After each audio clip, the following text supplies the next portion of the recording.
have the hearing. My name is Lance Hoch. My wife and I are here. We're ranchers in the east of Weiser area, right in the middle of the Paddock fire. Well, actually on the west side.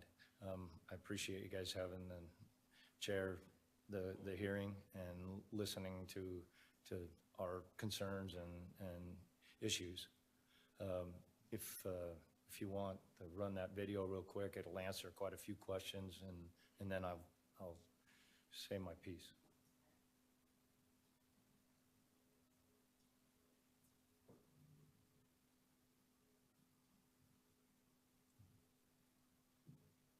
At Hoch, the Paddock fire became a personal struggle back in August when the fire came pounding on their front door. This is where my property line starts, and it burned right over the ridge and all the way around this ridge and all came over at me at the same time. Created a fire line on this side to keep the equipment and all the buildings, so you can see that fire line I cut. It was on August 9th when the fire came roaring up and over the top of that hill, consuming and burning property 360 degrees around where they were. Lance knew he had to go to work so that he could save his 350 head of cattle. Well, the mission was accomplished, but now he's got to feed them by hand to keep them from starving. So this is what they're looking for. Yeah, that's what they're looking for. They're all hungry and waiting for us when we come up every day. This is expensive. It is. Just to keep them alive, it's around $10,000 a month. Are they going to eat all of this grass that's here? There's only less than 100 acres of it left, and they'll eat it clear down to where there's none of the dry grass even left. They've already taken most of it away. Knew that he had to do it to stop the fire from burning everything, and I guess I had a feeling that he would be safe and everything would be okay. Lance and Donette have been ranching these hills east of Weiser for 30 years. This is why we have cows. They have these sweet little babies that look like this. It lay down in their feed. It's far too much work to stand and eat. Their livestock comfortably grazing on their 1,800 acres of land that has always been a rich source of food. Well, in August, they went from occasionally checking on their cattle to suddenly fighting a war against the fire that was raging out of control, threatening everything they've worked for. I'll scratch you if you let me. I just asked God to help us protect the cows so we didn't get any cows burnt. That's a horrible thing. I have a friend of mine lost 47 cows on the Idaho fires last year. Right here at this fence line was a pretty exciting spot. It was burning 180 degrees around us and all came down at us at the same time. A lot of this hillside was covered with 8 to 10 foot sagebrush.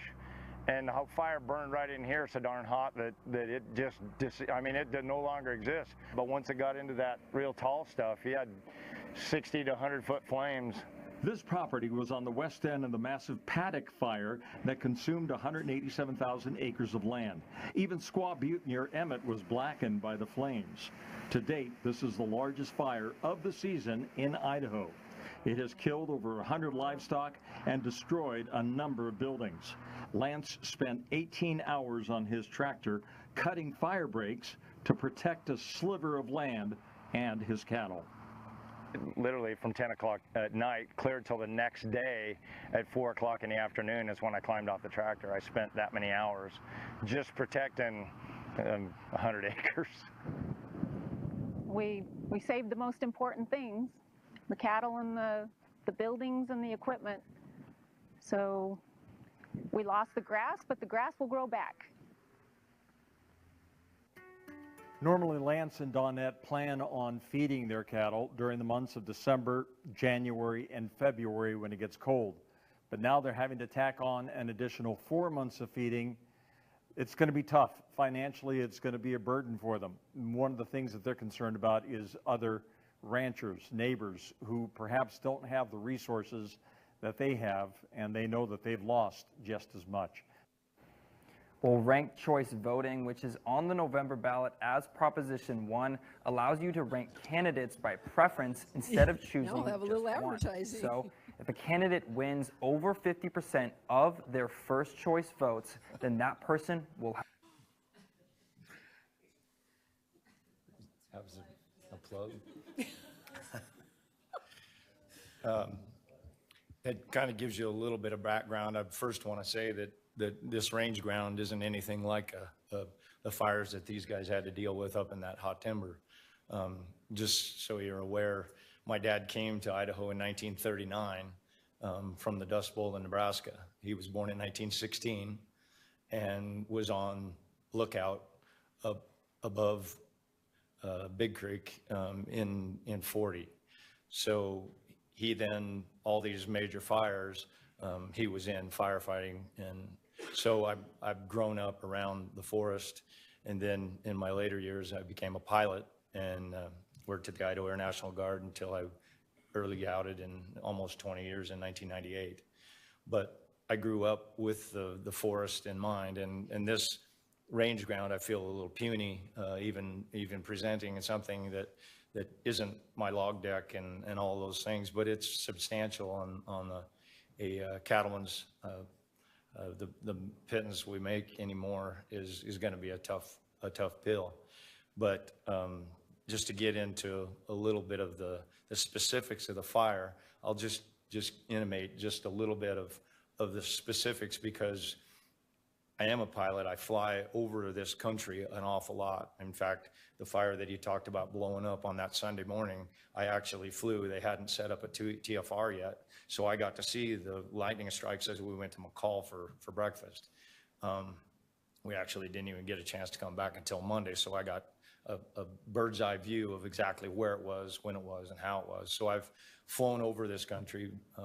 Just a couple of days ago, I flew over the entire circumference of the Paddock fire, and most people don't have this bird's eye view of the specifics of these two fires. The lava fire and the Paddock fire literally are right next to each other. I mean, from the air, it's too bad I don't have some of the nice video that I have. I'm like the logger. I just in a little while I've got to go push cows and feed cows. It's just 4 months of not what I was used to, plus putting up feed, and now trying to get feed to get there is kind of a little bit ominous for us, but I don't want to associate it with the massiveness of the logs. But to get to the specifics of it, the fire actually came over the hill on us on the evening of the 8th. I was monitoring it real closely because it was burning. On the 7th, we flew it. They'd set up a temporary flight restriction, so I flew on the edge of the temporary flight restriction and could see down what the fire was doing. It was all burning east from the Paddock area and moving along because we had a bit of a west wind. The fire was isolated from the west completely, other than one brush pocket that was south of the dam, which would have then been north, the actual reservoir itself, in a brush pocket east of Sutton's, Steve Sutton's. It hadn't crossed Paddock River Road. It wasn't even close to that, and it wasn't much. In hindsight, I would have done a little bit of research to find out whether I could have gone over there a few miles from my place and put it out. In hindsight, my neighbor said the same thing. He happens to be co-owner. He's a football coach in Weiser. He said he was going to take his football team up there and put it out. It was that small. And then I had no worries, actually. I didn't really even see. But on the evening of the 8th, I'm at home putting up hay and look up there and see this blow, and it blew up incredibly from that little teeny spot and was headed west. And so we jumped in the car, not even a pickup, but jumped in the car and raced up Little Willow Road to the fire. There's two dozers sitting there idling on the road, two low boys, two dozers up cutting a fire line that had already breached the Paddock Road and was just burned right over Sutton's. They luckily kept just his corrals and area right there, burned everything, and was literally had blown up into something that was unfathomable for me at the time, because I wasn't even worried. So anyway, in hindsight, one dozer, one crew, one helicopter, one tanker could have prevented I haven't calculated it exactly, but it has to be approaching 30 to 40,000 acres to the west that it didn't need to burn.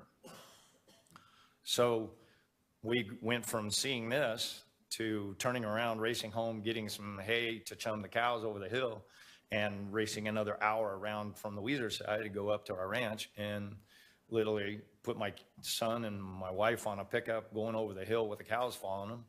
Just God's grace gave us some forethought we chummed them all down off the hill a couple of days earlier with hay. So that was pretty fancy. So they trailed us like dogs. And so we didn't have a hard time. We got them over the hill, and the fire, 180 degrees, comes all over at the same time, where it easily could have been stopped, and that crew that we saw idling 2 dozers got in a 4-wheeler and they all left. And there was nobody to even fight the fire at that time. They said, oh, we timed out. And the 2 dozers were, and I guarantee you they were idling. They were up there sitting on that fire line at that ridge top coming over from Paddock Road. They had a nice cut there. They just have to protect the flanks. Well, the 2 dozers never even left off of the Paddock Road. The 2 dozers on the top. So I'm racing around the other side, and we get there, and it had already kind of got a call from the neighbor saying that it's already on you. We always do things better in hindsight. I should have been up there paying attention other than watching, but there's no real communication. So anyway, I end up going up there, climbing on a tractor. And this, you think of tractors nowadays, I'm not the kind that has a new tractor with air conditioning. This particular one is actually built in 1968. It's a 150 horsepower 4520 that didn't have any windows on the right side. And so I was stuck in for 18 hours all the way through the night. I started on a cut to protect my buildings, and I have a dozer up there. It's far too slow for this work. This fire is whipping, going fast. So I'm in 5th or 6th gear going as fast as I can with a disc, and cut it once and then cut it twice and cut it. I spent 18 hours on a tractor, and that's not fooling around. My wife and son was the lifeline, bringing me water because I drank quite a little bit of water. And this isn't a harrowing, I'm not trying to embellish this at all. It wasn't that big of a deal. I've done a lot of tough things in my life, and it wasn't the toughest. But it was one of those situations where we had to go to one side. We cut that half-mile fire line and cut the other side. Well, about, 2 or 3 o'clock in the morning, here come a couple flashing lights, and then a couple more flashing lights, and a couple more flashing lights. Well, there was a BLM crews, and they sat in their rigs and didn't climb out. There were 5 dozers that I passed from the west side, 5 dozers, all of them idling, sitting on the side of the road on the way up. And so 9 dozers within a couple of miles of my place. And they didn't cut one fire line on my place. They didn't get out of their pickups on my place. They drove around, and they actually, where we had some of the equipment and some starts of, anyway, they sat in 2 different places with their lights flashing all night and didn't climb out of the air conditioning. So it's not that I'm sour on it at all. I was a little sour when a fire boss came about 3 or 4 o'clock in the morning and came down and told my wife and my son that they had to evacuate. They had to leave. Well, we were on private ground. I'd already done 2 sides of a fire line, and the fire was headed north. It eventually came back, and I couldn't, through the canyon, stop it from coming at me back from the north. So I had to run a fire line from the north about 3/4 of a mile. That and got a little hairy because wind was with it, and it went over the tractor and singed my arm hairs. But it's one of those situations that just kept going. I went from one spot to the next spot, to the next spot, to the next spot. Well, this fire boss shows up and says, you have to leave. Well, luckily he was, a short-term fire boss. He wasn't around for more than about 45 minutes, and they came back, which was nice because I got the tractor. I dumped the tractor over once in a draw that I couldn't see, and I got stuck another time, so I was in a bad way twice. And if I didn't have support, and so it's I was a little sour on that, but as long as we know, if I had the ability to go put the fire out over there, I don't know what the liabilities would have been. I don't know whether they'd arrested me or whatever it was, but I sure would have liked to do like that one guy did up in the forest, is go put the fire out, because it would have saved a whole bunch of us a lot of grief. And one other small item that was somewhat odd is that once they got there, I mean, this is the next day, this is on the 9th, any time during that time, a tanker could have shown up and put it out and not had a problem. Anytime during that, you know, when it got light to, well, we didn't see anything of a tanker, and I just kept, as you can see when I was flying Roland Stenham, and I want to give him some kudos for giving it some attention. I mean, he did a great job, I thought, in the piece. Did a good job. He did tell me that he didn't want me saying anything political. That was kind of interesting, so I couldn't give my 2 cents there. But it was interesting when I went down, and when my wife told me, is that about a mile and 2 miles to the west, there was an odd set of streamers, red, like construction streamers, except they were red instead of yellow. And they were kind of in a form of an arrow coming off of a rock jack. And it came down to the road to where they're like 20, 30 feet long. And they looked kind of like an arrow to me. It was kind of a weird deal. I don't know what that, well, going, you know, you're wondering, what did I do for 18 hours? Well, I just chased the fire from one place to another, just trying to protect it. It eventually ended up burning from the north, burned the whole knob. And so I had to protect that one little spot we landed in all the way around. Well, by the next morning, it was actually coming to the west and challenging where I pushed the cows to, right in the corner. So then I had to go take care of that. So that fire line was a couple miles long. So I'm going back and forth on it as fast as I can, and the wind's with me at that, or coming at me at that time. I didn't have the advantage to have it. So I'm in the, one of those things. I mean, I'm right in the you actually can't see the tractor. I have videos of these crews now showing up. There's like 4 or 5 crews and little flashing lights in the daytime within about a mile of me. And I'm going back and forth on this 1.5 miles, and they just sit there and watched the whole time. And I'm going back and forth as fast as I can go, and it would burn over a spot. And I finally got 6 paths on that mile, but I don't know, at 4 and 5 miles an hour, how quick you have, you know, calculate that. It was quite a deal. And then by that time, one of the other fire lines that I had out coming to the north on the other piece, it had gone down through this little draw that there was no more than you could step across, that I had cut. And then it literally came across that, and then was a 1/2 mile line. By the time I looked back over there and got to where I could see it, went from 0 to a 1/2 mile wide line burning north. So it just was like one thing and the next. So it burned clear through me. It was done.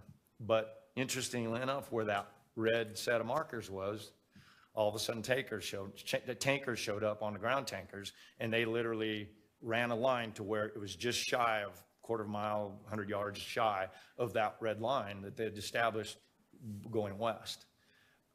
Don't know, I just thought it was interesting that fire didn't go any farther west than that mark. Lots of crews, lots of people. At that time, they couldn't actually see me a lot of the time when I was cutting that last line. But when I finally we didn't give up. It burned around us, and we stopped it for the major front going west toward Weiser. We stopped it there.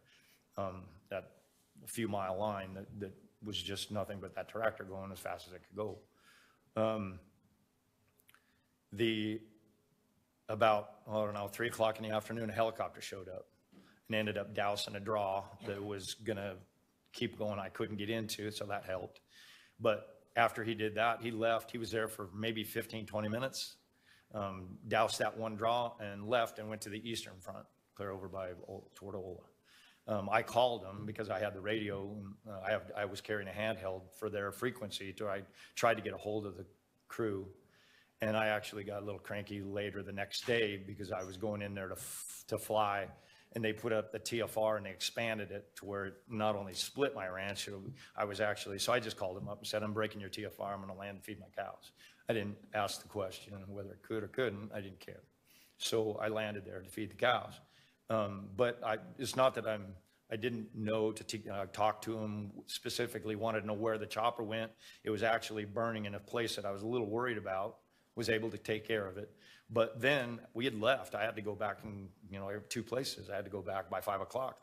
And we left at about 5 o'clock. And it was burning, kind of petering out over by the mercury mine. and here comes a tanker, a big tanker with slurry, and runs up that rocky ridge and puts it out, and a lot of the fire didn't even burn to it. That's like 6 o'clock in the evening. So anyway, that's my story. If you have any questions, like I said, just one of those things. It wasn't a big deal. Roland wanted my wife to, we're chumming her to try to make it a little more exciting than it was, but it was just a day in the life. And so it was kind of funny. She's going, no, I didn't worry about him. He doesn't have a death wish. So I appreciate you hearing my story. I would like to, in the future, know exactly what my rights are in going and putting out a fire that's headed toward me, because that's what I would have done in hindsight. So any questions? Oh, wow. Senator Harris. Thank you, Another Madam Chair. rancher. No question. I think your